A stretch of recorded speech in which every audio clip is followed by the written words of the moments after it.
Doğrudan da indi artıq yazdır və allergiyası olan insanlar, toza qarşı həssas olan adamlar, bitkilərin çiçəklərinə qarşı həssas olan adamlar, havanın dəyişməsinə qarşı həssas olan adamlar. Bunlar hamısı görürsən ki, indi o allergik xəstəliklərin, xüsusilə bronxial asmanın və dəri xəstəliklərinin artımı dövrüdür, artır bu dövrdə. Çünki bax, günəş çıxır, yer qurur, yağış yağır, toz qalxır və insanlara təbii ki, həssaslığı olan insanlara çox mənfi təsir edir.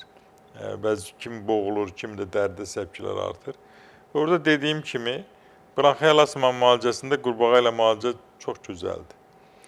Ancaq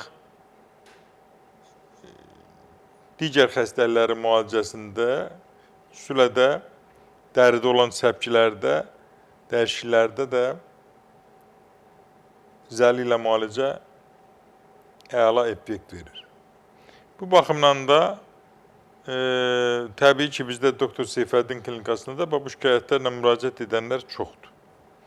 Çoxdur və çox şükürlər olsun ki, aldığımız effektlər də yüksəkdir.